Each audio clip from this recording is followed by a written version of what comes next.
Hey guys, been a while since I've done an interview on this channel. I wanted to break this cycle with someone who I think is unique in the YouTube fitness space, and that is Jason Gallant of Natural Gallant Bodybuilding. Some of you guys may already know who he is, some of you guys may not. Regardless, any viewer of this channel, I think you guys will get something out of it. We got in some great conversations and topics revolving around Jason's own training methodology, about his training the muscles, not the joint approach, which is great for those of you guys that are out there that maybe have been avoiding free weights, or maybe you want to keep using free weights and even heavy weights as we age to avoid injury. We talk about aging in general and how to essentially maximize just our training and even our hormones to a certain extent, about basically building lean muscle tissue, defining, toning your body, whatever you want to call it, but doing so naturally without any use of like hormones or TRT or anything else that's out there.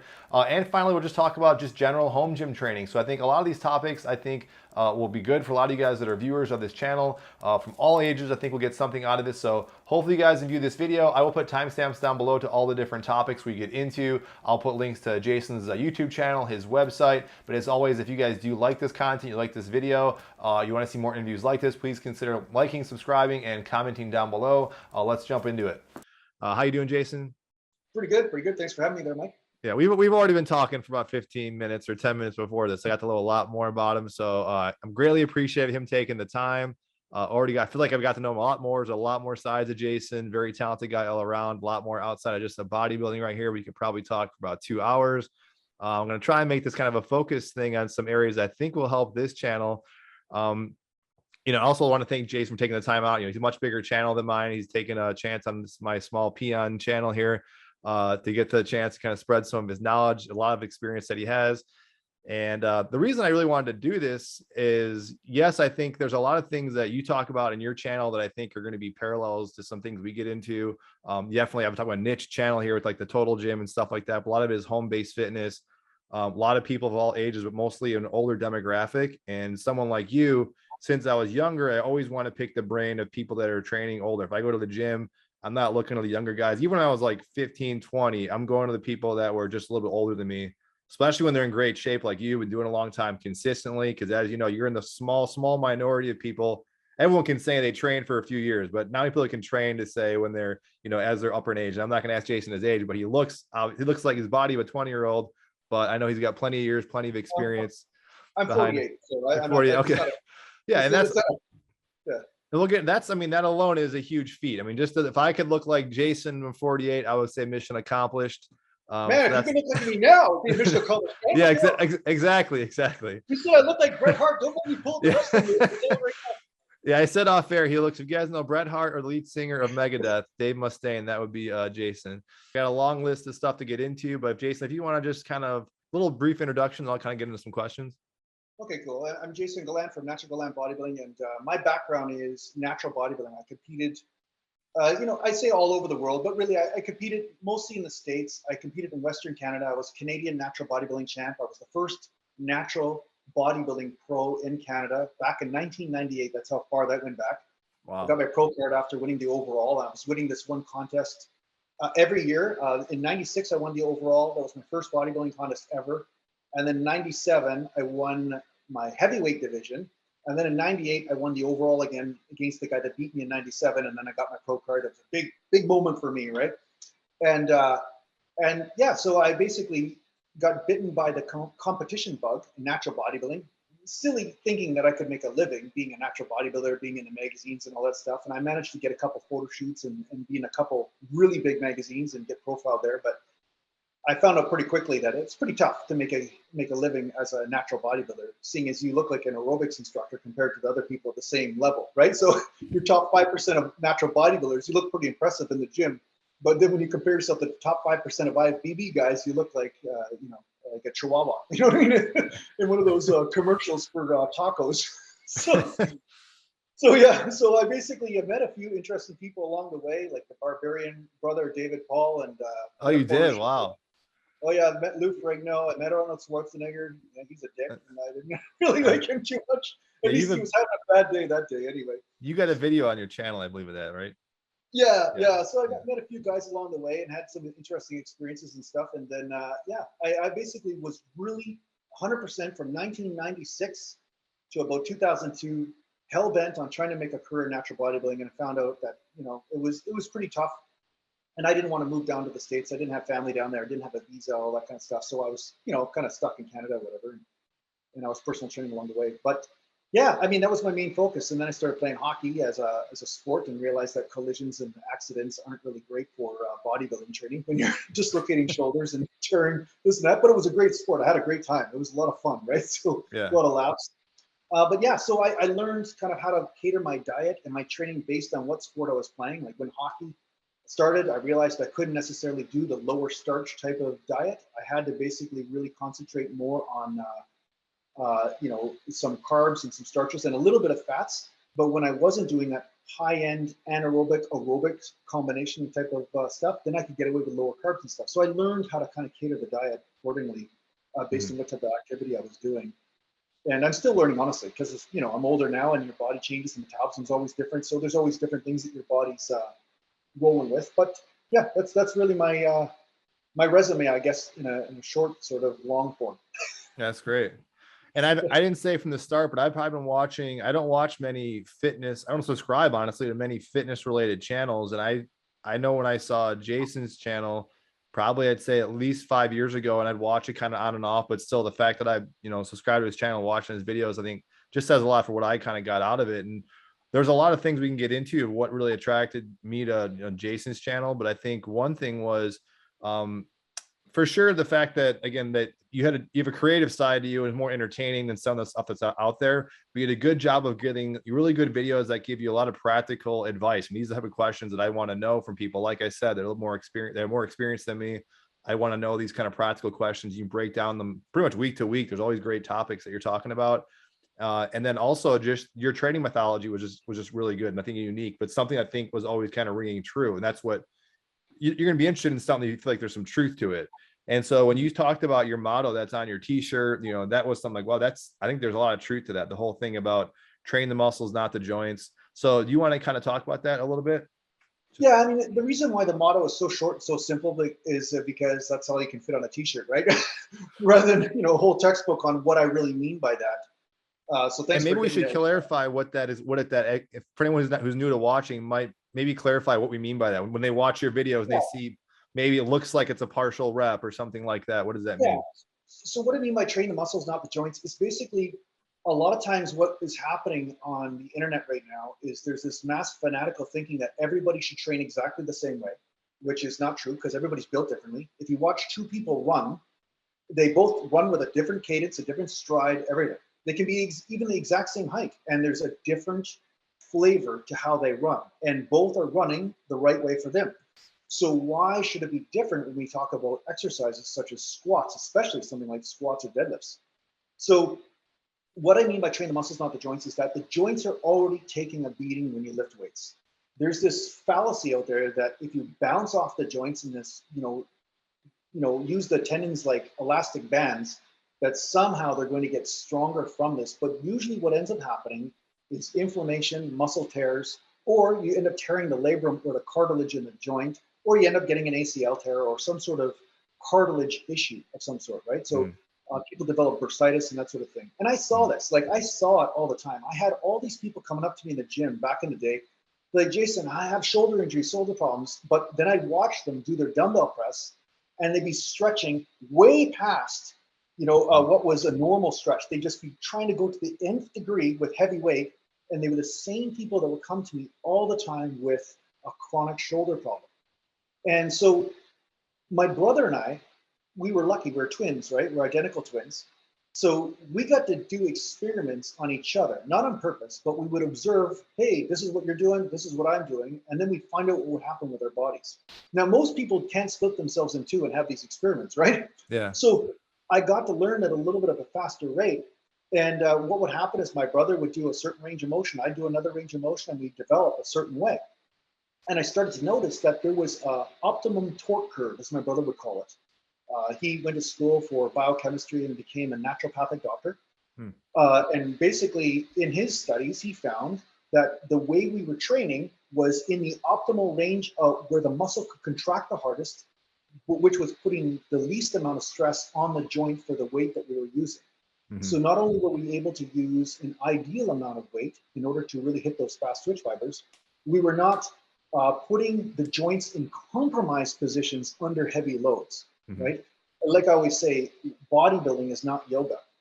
You know, there's things you do in yoga that might be very healthy for the body, but you don't want to put 500 pounds on your back at the same time as you're doing that, right? Mm-hmm. So there's obviously a logical disconnect where out there people think that you're supposed to optimally stretch with maximum loads.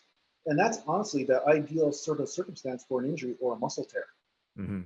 So that's what I mean by train the muscles, not the joints. So there's certain exercises that if you're in touch with your intuition, which I can see that you are, because I've seen some of your videos when you're training, you're basically keeping that tension on the muscle and you're basically trying to get the contraction. What happens is that a lot of people, when they become aware of what they can feel, they can start feeling their muscles, they start to notice that when the tension leaves the muscle and then starts to transfer, like say in bicep curls, you start to be aware of when the muscle tension is in the bicep, Mm-hmm. but then when it starts to transfer to the insertion at the elbow, that cannot be a good thing. If you start putting too much pressure on there, that's when you start to, you know, irritate the joint and therefore end up getting a tear or something like that. You see that with preacher curls all the time. There's a bunch of guys on Instagram that are doing heavy preacher curls, and you see the bicep just snap right up, right? So that's really what I mean by training the muscles, not the joints, is finding that ideal range of motion, which is still as full as possible, but while still maintaining integrity of the joint and maintaining optimal tension on the muscle belly and not on the tendon insertions, because the tendon insertions are not what you want to start bouncing on. Mm-hmm. And I like that. I mean, because I think in this channel, I always talk about, as far as using like the total gym, I mean, a lot of people want like certain reps and sets and stuff like that. And I said the biggest thing for me, at least when I'm using this, is really try and find different angles and tensions or bands or external weight I just say to kind of feel it. That's what I just say in quotes. That's the best way to get mind muscle connection. If it's an exercise or movement that I'm doing, I just don't feel it, I'm not going to do it. Kind of like I think of preacher curls or some exercise in the gym, like I just won't touch it because I'm not going to do it to do it. But I also think, so you pretty much train with pretty heavy weights, and I think that, I should say you do train with heavy weights, because I think sometimes you're putting on, you know, 3 plates, 4 plates for some exercises still. Yeah. Oh yeah. And 4.5. so, yeah. And I think there's this idea that like as you get older, that the idea is like, well, you just can't. And I've a lot of people that write into my channel that said, you know, I mess with heavy weights. That's why I'm using the total gym, and because the weights kind of wrecked me. When it might not necessarily been the weights, it was the range of motion you were working those weights that's wrecking people, or doing like heavy deep squats, you know. You know, you're saying something extremely intelligent there, because the thing is that it's not that heavyweights don't have the risk, they do, but they definitely hold you to a higher level of impeccability to the proper range of motion and the proper form. And if you deviate from that, yeah, you're going to get a snap or a problem. So there are people that, and again, I'm going to just say it right now. My brother and I did an experiment 5 or 6 years ago when I started having, like, I got so much hate on the internet because I don't do ass to the grass squats. I just do about 90 degrees at the knee. And, you know, this, just the way my body's built, this is the ideal amount of tension I get on my quads and my hamstrings from this way that I squat. But my brother said, hey, you know what, whatever, I'm just going to squat down lower or whatever. And screw it. That's what they're doing on the internet. I'm just going to try it out, right? Because he's always the mad scientist. He's always trying new things and stuff. And he started doing ass to the grass squats with 1.5 plates, 2 plates, 2.5 plates. And then he started getting chronic knee pains and knee issues. And I tried to do it for a little period of time too, to see, okay, maybe I'm wrong. Maybe I'm wrong about this. Maybe I'm just lazy and I'm just an ego lifter, like, you know, all the trolls are saying on the internet. So I started doing high bar squats and lower. And then when I was going to play hockey, I noticed that my knees felt inflamed where they had never been inflamed before. All of a sudden I was getting all this tendon insertion pain above the kneecaps. And I was like, okay, this is weird. I've never had this my whole life. And I had big legs, like 27.5 inch, you know, legs for a 5'8" guy at, you know, under 10% body fat. It's pretty good. And all of a sudden I was getting all these problems from doing this different range of motion. So I had to force myself to go back to what I knew was tried, tested, and true. And my brother continued to do the deep squats. And then he became so crippled, he could barely even walk without knee problems. So he couldn't squat altogether. So my thing is that if something disables you, it cannot be the truth. And a lot of times people will discard training without even looking at, hey, is my range of motion proper for myself? Am I keeping my back slightly arched or at least flat when I'm squatting, so that way the hamstrings are engaged, right? Am I bringing the knees too forward over the toes? Do they need to come back a bit? And each person's going to have their own specific flavor, but only through experimentation will they find out what the right range is or what the right form is. And it's okay for you to move your way. That's the thing. I mean, I'm not trying to enable all the people that just want to do ego lifting. I'm not trying to enable that. But what I am saying is that you do need to experiment and get an intimate relationship with your physical body to find out what is the truth for you. And don't let some idiot on the internet tell you what that is, because every time I've listened on the internet, it just snapped something in me or caused me a problem. Yeah. Because I tried to be humble enough to say, oh, I'm not king of the world. Like, I don't know everything. Okay, let's try this out. And then I'd find, hey, no, I was right about that, right? So. And that's such a key point. I mean, that's another thing I noticed a lot in your channel, like you said from the beginning, is, you give a lot of advice, but you use their tips, but you say, don't just do what I do. You got to find out what works for you and do that. And what you said with deep squatting, I mean, I love doing deep squatting. My body can do it, but I know, like, now, I mean, I used to be able to deep squat heavy and I don't mess with it because I just know I'm getting too many warning signs in my knees. Even when I was doing even like low bar heavy stuff, with what would be quote unquote good form, according to like a Mark Ripito starting strength, which I actually went to their seminars and they said your squat looks good, looks perfect, but didn't feel perfect in my hips. So I think they might have said it would felt good and it looked good biomechanically, but my body was telling me, hey, this don't keep doing this because you're going to be asking for something eventually. Well, and that's the other thing we can get into, because something can look a certain way, but that's totally different than the internal experience of what you're having. Yeah. Right. Like, I can see somebody squat, but that doesn't mean I know what's internally, what their experience is. Like, I'm not a human CAT scanner, right? Like, I can't see that the guy may have a labral tear in his hip from some sort of athletic endeavor, maybe an injury or car accident, whatever. And then that's influencing why one hip's not working properly, and that there is an overcompensation on one side of the body as opposed to another when they start to squat below a certain depth. Now, some people have this Superman complex where they think, oh, well, you just heal it, you just rehab it. Well, no, some things don't rehab. Like, if I cut your arm off, it's not going to rehab. It's like there's certain things that you have to work with the body, and by not inflaming it and causing constant problems, you have a better chance of it healing, as opposed to just pushing through that all the time when you're getting that warning sign. So I think you're doing the right thing. I mean, squatting is great, but you have to find a way that, hey, when I leave the gym, am I hobbling like because of muscle soreness, or am I hobbling because I just, put so much wear and tear on the joints? And wear and tear on the joints, that's the thing that heals the least fast. I mean, we know that the circulation of the joints is the least if you compare it to muscles, right? So you definitely don't want to be putting excess stress on there because it's already getting enough stress. And that's what I think is so cool and unique about you, is that the proof is in the pudding. So anyone who's going to be hating on you, saying things, obviously you've been training this long. You're training with heavy weights. I mean, you're looking awesome. It's not like your muscles are like not forming a certain way because you're doing partial reps, or not something people are accusing you of. That it's obviously working. Well, the thing is that everybody's it just depends on where people orient themselves. And like I said on a different podcast I was on, I just said that when there's no relationship between you and the person, if they are hell-bent on just hating you, they won't look at anything from a logical point of view. They'll just say, they'll just make up lies in the spot in order to create a disconnect, right? Yeah. Not realizing I'm not coming from an ego place when I say things. I'm just saying, hey, I'm such a pansy or a pussy, according to these guys. Yeah. I'm okay with that. But this is what I found worked for me. And this is how I won at a national level. I got second place in the national universe 2 years in a row in the ABA. I got third place in the pro heavyweight division in natural bodybuilding.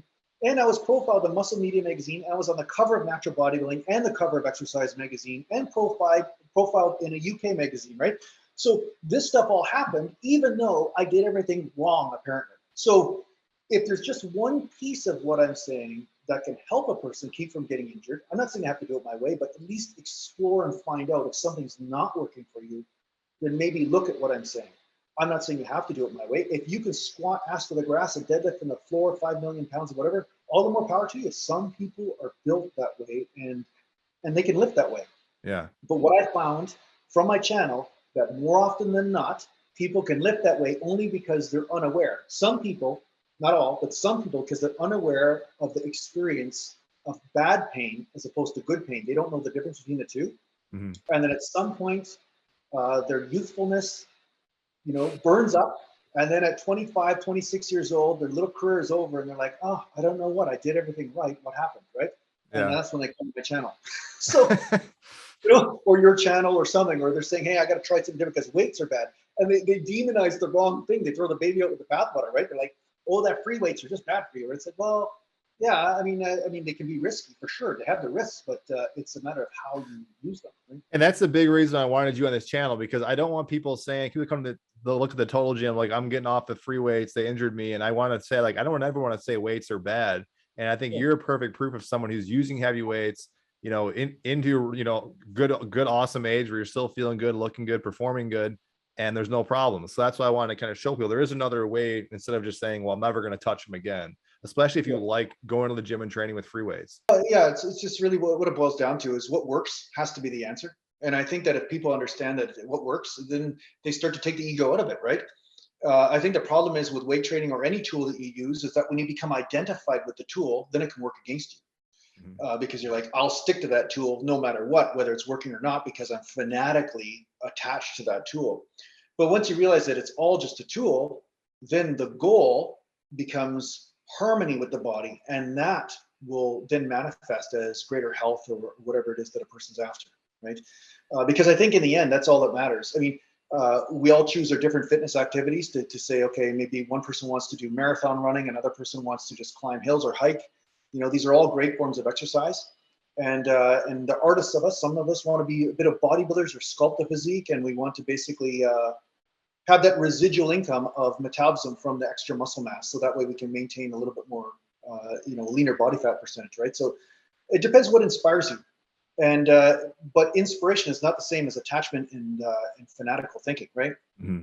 And unfortunately, in this mental age that we live in right now in the world, uh, people identify heavily with their thoughts and their opinions, and they become absolutely triggered when somebody else does something a different way, because it kind of breaks their idea of how they think the world should work, right? Mm-hmm. But the body is always there to tell you what works. And you know pretty well when something doesn't work, because we all know what the snapping feeling feels like. So it doesn't care about your opinions, right? So that's the beautiful part about the body. It's like a guru, right? It teaches you.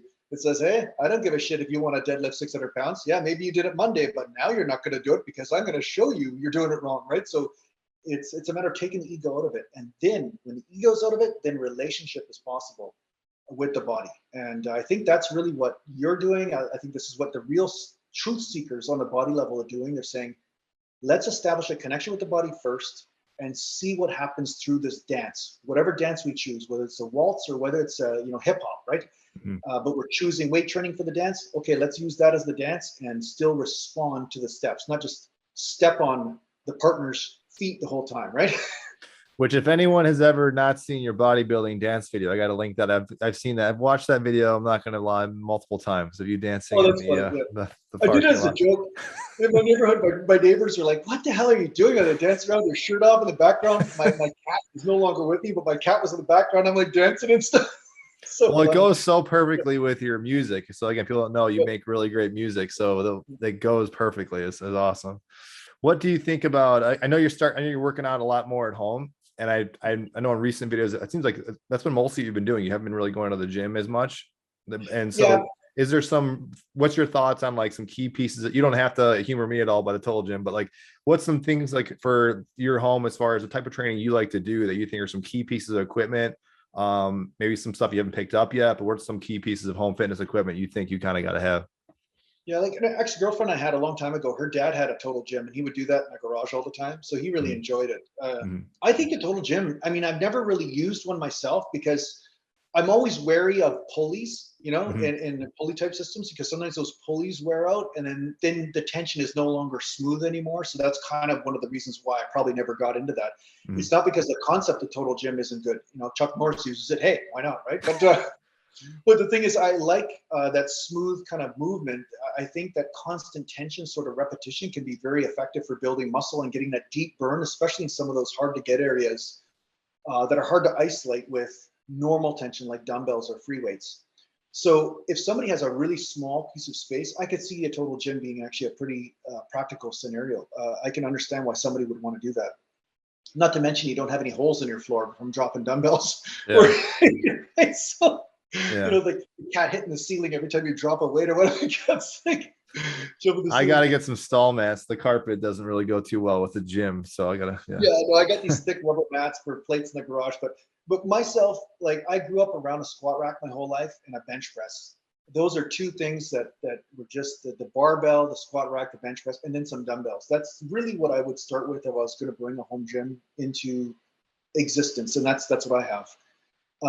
But at the end, I mean, it would be nice to have a vertical bench, you know, an incline and a flat, and also have some sort of pulley type system, kind of like a total gym sort of thing, where you basically can do some of those constant tension type reps from different angles. Because I do think that there is a neat flavor to constant tension, which helps you access some muscles that you just can't get with free weights quite the same way, or at least it doesn't feel as fun to get them. You know, I noticed when I was 18 years old and I first joined a gym, I started doing tricep press downs with a cable, and I noticed that my triceps started to grow in a different way than me just doing close grip bench and maybe some skull crushing from time to time. So yeah, I think having a little bit of variation in a home gym is a good thing because it also keeps you from getting bored. What are your thoughts on the Smith machine? I know I think Smith machine is great, but is that something you think you would want to have in your gym, or you don't not necessary? I don't know if anything is not necessary. I mean, everything can be necessary depending on your situation, right? So I'm always open to that. Some people need a Smith machine because they find free weight squats are horrible for them for some reason. Like they feel like it just hits their knees wrong or their back or whatever. Like, so I'm open to that. But for myself, I love the Smith machine for the one-legged squat. That was my main reason I like the Smith machine. As far as pressing movements and stuff, I found that I always hated having to sit there in a bench and then adjust the bench as I was in there. Say I was sideways into the Smith machine and stuff. I always kind of hated that. But it's not because the Smith machine isn't good. It's just that I don't really like that. I guess I'm lazy. I didn't want to adjust myself when I'm underneath the thing.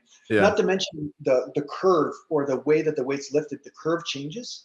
So I find it's not quite as natural for me for a pressing movement. But for one-legged squats, it was like perfect. It was like one of those things where I was like, this is a perfect machine for this because now I can hit muscles even more effectively than before because I was balancing too much with the one-legged squat free weight. And there's advantages and disadvantages to both, but it's a nice variety to have both. But I couldn't justify having a Smith machine for the sake of just one exercise that I like to do on it. Okay. I think what made me think about that is I think about, first off, I think hopefully, if I hadn't said it already, I think the fact your method of training, hopefully I think motivates people who are, if they're thinking about, they wish they could do squats, they wish they could bench or whatever, and they're afraid of like their joints. I think they got to watch your channel. Cause I think even just talking to you, I'm like, man, I want to start playing around with just, again, Jason's style, again, I'm just doing those partial reps and again, kind of feeling that tension. But when I think about what you do, and in my head, I was thinking about how a Smith machine would, to me, like, I guess, help me dial it in even more. Yeah, you're fixed, you're not as flexible, but I'm thinking about just if I'm keeping constant tension for certain things. I don't know. It seemed like a Smith machine to me was popping in my brain as I'm kind of talking to you more. Well, the neat part about the Smith machine is that it obviously has the spotter potential, right? So say you collapse, you can go deeper into failure for sure with some of the reps because you can just, put the safety pins at whatever you want. And at the same time, you can just, rack it like at whatever place that you fail. So that's the advantage of the Smith machine. The squat rack, that's the reason why I use a squat rack when I bench, because I have the safety bars set in place so that the bar can never fall on my neck. So, first things first, if you're going to do bench presses at home, always have some sort of safety system in place because there's a lot of people who've accidentally pulled something, broke something, and then choked themselves out. And especially declines. Declines are the most dangerous exercise in the gym, as you probably know, because if that bar fails and it sits on your chest, it's going to roll inevitably to your neck, and that's it. It's game over, right? So, and a lot of times people don't realize it's not so much you can't handle the weight; it's you didn't have it racked or you missed the pin. And I heard a story recently at a university by me that a kid died just benching 300 pounds, but looked like he was handling it. It's just the way he racked it, thought it was there, clipped the thing wrong, didn't have it set up properly, and just fell right in his face. Yeah, sometimes things can happen. Like injuries are never expected. An injury is never expected. Like say you all of a sudden tweak something, or in worst case scenario, one guy, he was doing huge bench press and he broke his arm. Like he was, one of these drug user type guys, which is different than the natural guys. But yeah, he just was using so much weight that he actually snapped his humerus, and then the bar fell on him. So the thing is with declines, that's another reason why the Smith machine would be good. If a person loved declines, I would say a decline on the Smith machine would add a little bit of that safety in a home gym that they wouldn't get under a normal bench press scenario. That could help them because they could rack it or set the pins to make sure that it never really collapses on them. So that would be a good scenario there too. So yeah, we talked ourselves into some logic there. See. So this last, maybe this could be the last question, but it's kind of a big one, and we could hit in a couple different cylinders. Really, it's kind of two questions in one. But just talking about, training as you age, altering your training as you've aged. What are some things you've done? And I guess another big area that I'm sure you've been, prayed to this forever. I mean, and I'm sure people accuse you of this because you are so, in such good shape as you've been older. But even at my age, and I think even in my 20s and early 30s, I had people talking about like just the rise of hormonal replacement therapy and stuff like that. And I'm not knocking it and saying it's bad in any such of the ways, but I think there's this idea that I talk to people that are even my age or even a little bit younger that think that if something's wrong with them or something's not clicking, or you can only build muscle into old age unless you get some sort of extra boost, like you're just doomed. If your hormones are doomed, your hormones are going to falter, which I think hormones do adjust as you get older. That's something in general I wanted you going to talk about, kind of ways to maximize that as part of that whole thing about as you age. Most people think like, well, if you're in good shape like Jason, it's only because he's got good genetics, or he's taken some special sauce or something. Anyone who's older who's got results, and I think that's a bad thing. So I hear people that get older and just like, well, I can't anymore because I have low testosterone, whatever, or something like that. When they don't consider all the things that affect their physiology or development, mentally, and all sorts of stuff. Well, the thing is that I've been 100% drug free my whole life, Mm-hmm. and I'm 100% drug free now because I made a video on this about why I became a natural bodybuilder. The reason why is because I saw guys who were on drugs. What would happen? They'd have this great physique, and then they'd have the bad side effects and the problems that would come right after. So it was a very conditional relationship that would come and go. And then usually these guys weren't even training after 10 years. They'd have to quit because they screwed themselves up or whatever, because all these drugs they were using were anti-inflammatory, and then they'd cause all these other types of problems that would come up, and then they couldn't even train anymore. So the thing is that I don't agree with this Western society medical system philosophy where if there's a symptom, you take a pill to get rid of the symptom. That's the first thing. Mm-hmm. Once you start looking at the body as a reflection of a deeper level of constitution or health, then you stop trying to micromanage the surface bodies and start to say, how can I increase my vitality, not through taking a pill, but through proper nutrition or through understanding what is happening? Because so often people will have, like, say, iodine deficiency or magnesium deficiency or some sort of mineral deficiency, and that's throwing off their entire system. So instead of actually finding out what the real problem is, they medicate on the top and just getting rid of a symptom temporarily, but then deeper wise, their body is in a deeper level of disrepair or problems. Like then other problems start to pop up. It's like never really plugging the holes in the boat, right?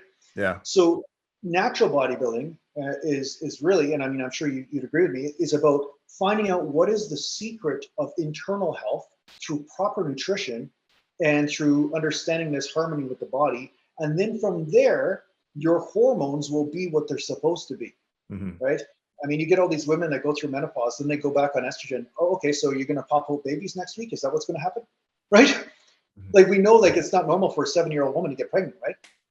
Right. So, there's this kind of fallacy that everybody's supposed to be 20 years old forever. It's like, no, that's not the way it's supposed to be. What you're supposed to do is be the best you can at any one age. But what does that mean? Just being healthier. Maybe it doesn't have to reflect in testosterone level. Maybe there's other reasons why your body's doing what it's doing. And I accept that intelligence and try to find a way to dance with it instead of control it. So do I like tonic herbs like triphala from Ayurvedic medicine? If anybody out there has a digestive system problem, try triphala. It is a package of 3 different herbs that are ancient Ayurvedic wisdom in India.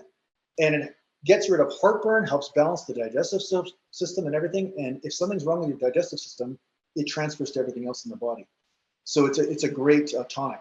Ashwagandha, great herb, like you could try stuff like that. I'm all into eating like black cumin seeds. Like that's a Middle Eastern sort of thing where it's supposed to be good for overall nourishment of the kidneys, along with protecting the liver from any sort of toxins that are in the environment, because we know we're getting inundated with that stuff all the time. So yeah, I'm all about that, but it's more the natural side of things. But the whole drug culture honestly, it's just like you create 4 problems for every 1 problem you fix. So I just find it really, I mean, and again, I'm not judging anybody who's maybe needs it or seeing great results from taking it, but I just see so much of it. And people I know that from a young age, it's pushed on us for like, if you're feeling bad, we'll get your levels checked. But at this point, if you get your levels checked, you could find anything wrong with you. But I find people that were, they might have had quite lower, maybe levels of testosterone. They were feeling fine. And then they're telling me, well, they're low, so I need to take it because I'm low, even though they had no symptoms whatsoever, because that number was low. And I think of that guy again, the Sean Baker, the carnivore guy who posted his like levels. I think they were like in the 200s or something low, but the guy's obviously in great shape. He feels good. And the point was everyone's like, you have low testosterone, whatever. And so my point is there's all this idea of like, well, you're hung up on a number or some sort of one. If you're not having the symptoms, I guess, why freak out, be on something your entire life? Well, the thing is, people don't understand the limitation of the perspective of the medical system, right? They're measuring certain numbers and saying these numbers mean something, but that meaning is not always the truth. Always 10 or 15 years later, they come up with a different meaning. Oh, we found out those numbers don't really matter after all. It's this number that really matters. That's always changing, right? Mm-hmm. And the problem I have, which is, I'm sure I was clear about, is just that if you're micromanaging numbers, you're not actually getting health. You're not necessarily getting health. That doesn't always necessarily mean it's the same thing. And the other thing is that, call me stubborn, but I don't want to be dependent on anything. I'm already dependent on air, water, and food. I don't want to be dependent on hormones, who wants to be dependent on that? It's like, so now you've become a person that has to take something for the rest of your life just to function. Doesn't make sense to me. So I'm not into, I mean, if you have to, like sometimes there's legitimate diseases and stuff that people have that like diabetes or whatever. Okay, I get it. But if you have the choice of being free, I always choose freedom. Mm-hmm. That's what I choose. Yeah. So I guess in kind of wrapping up, what would be some action steps do you think people that I guess, whatever, I guess be any age, but I guess they want to get back into training. They want to get back into kind of feeling good, some kind of action steps they can take to feel like, because there's a lot of people that kind of write in the channel that just say they either had an injury, they're coming back from doing, I'm sure you got to get this all the time, 10 years not working out, 15 years not working out. It just seems kind of hopeless. What's some things they can do for overall health, but also just training and do just adult aging in general? I would say the first thing that people have to understand is that get rid of your goals in your head as far as like, I have to achieve this or it's not worth it. Change your goal from goals to relationship with the body. Make that your relationship and say, how can I just feel what it's like to have blood flow? What is it like to just connect with the breath? How do I feel during the squeezing of the muscles and that sort of thing? And to start simple and easy. And that would be the best thing, because something you can stick to and enjoy is going to be something that will serve you far greater than by creating this monstrous goal for yourself that you got to look like Mr. Olympia in 4 weeks. And it's all based on your suffering, because you're saying, oh, I look like garbage. I'm a horrible person. I haven't trained for 10 years. I really got to do the right thing. You're already setting a paradigm of failure up, because you're trying to say, I got to meet this goal. And if I don't achieve that right away, then somehow I should suffer. I'm saying, why not enjoy the whole path? Don't just enjoy the destination.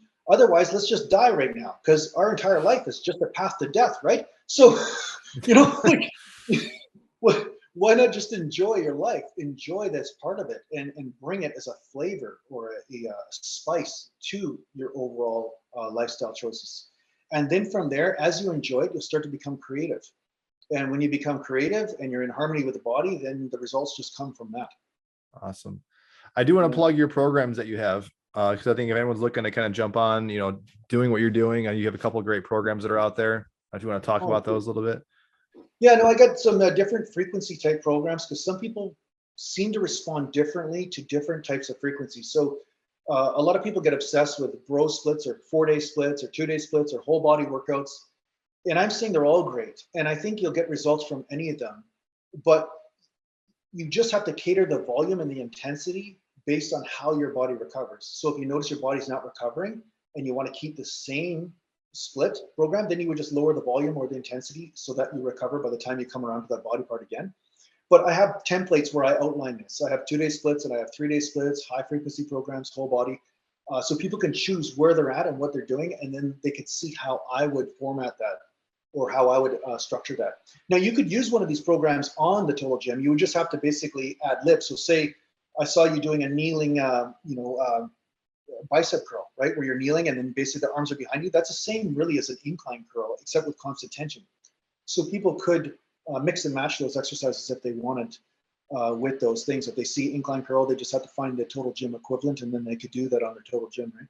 Awesome. Yeah. That's great. That's Yeah. great. Yeah. I will link, and that's naturalgallantbodybuilding.com. Is that the website? Yeah. Yeah. naturalgallantbodybuilding.com. Yeah. Okay. I'm saying your last name wrong the whole time. It's No, Gallant. no, Natural Gallant is the right way. You're actually the only guy that says it right. Other people are really? like Gallant and this. No, you said it right. Okay. All right. And I'll link that for sure in the description box as well. So anything else, Jason? Just anything else, man. Well, you know, the most important thing is comedy on YouTube. That's what I want to say. And that's what we're missing. You know what I mean? Like the thing is there's too much of this instruction, how to get muscles and this and that. But you know what? I think people just need to laugh more. I think that's really what's important, which is that's a good point, because that's something honestly I need to work at. My wife, I'm actually totally different than how I am on YouTube, so I need to open up a little bit. So, but yeah, I think you do an awesome job about definitely bringing comedy, but also just not afraid to show yourself and not caring what people think, which is obviously a great trait for everyone to have. But yeah, I mean, you bring everything. You bring your creativity, you bring something original, which is why I wanted to have you on. But also, yeah, you also aren't afraid to kind of put any kind of front out. So I mean, it would be easy, I think, for someone like you, if you just said, well, if you were just focused on, I just want as many subscribers and get as much money as possible, endorsements. I think someone like you could easily do that if you wanted to. Well, I don't know. I mean, it's always a struggle trying to be yourself, and then realizing that a lot of people don't want to hear the truth. But if you want to lie to them, then basically they'll subscribe to you. You know, like it's a problem. If you want to have integrity, it's tough to make it in the world. But if you do make it, it's going to be a lot more stable. You know, and I think that's what that's what a good life is about, right? I mean, having some sort of integrity. But unfortunately, I don't want to wade into the waters of negativity and all this sort of stuff, because that's the way that most YouTubers get going. A lot of them, they slander and they cause all these dramas back and forth and stuff. I've had a lot of drama come to me, but I've tried to kind of wade, conservatively around it, not go so aggressively back and forth and create this kind of firestorm. But I find that the best thing that comes out of everything, and I'm sure you probably get this in your comments, is just some of the comedy that people have. Like the comedy is just crazy, right? Even your comedy, telling me that I look like some guy from a rock band and Bret Hart combination. You know what I mean? Like, you know what I mean? Like, you get all sorts of comedy. Some of it's insulting. Some of it's actually really hilarious. It's you can't do anything on YouTube without getting slandered in some way, right? Like when I was doing my dance video, dancing in front of a kid's playground, right? Of course, you got somebody saying, "Wow, that just seems like a molestation thing." Like they're just like horrible humor. I'm like, are you kidding? It was an abandoned playground at almost nighttime. Nobody was around, but yet you're going to twist my dance video into that, right? So it's like, but people are funny, man. I get a laugh at all of it, right? That's like, just laugh. It's pretty good time. Yeah. That's awesome. Well, I appreciate all the time you took with me on doing this, even off the recording stuff. You took so much time with me. You can feel free to send me a bill for your time, because I got a lot out of this. You did all this free information you gave me. So I appreciate everything. Hopefully, people can always definitely check you out, because again, like I said, highly recommend you. I wouldn't have someone on that I didn't really like. So again, hopefully everything goes well for you in the future, and definitely want to hopefully can check back with you. And that's what I really think everything. Yeah, well, after you click this off, I'll talk to you. I'm going to talk to you a bit here. All right. Thanks again, Jason.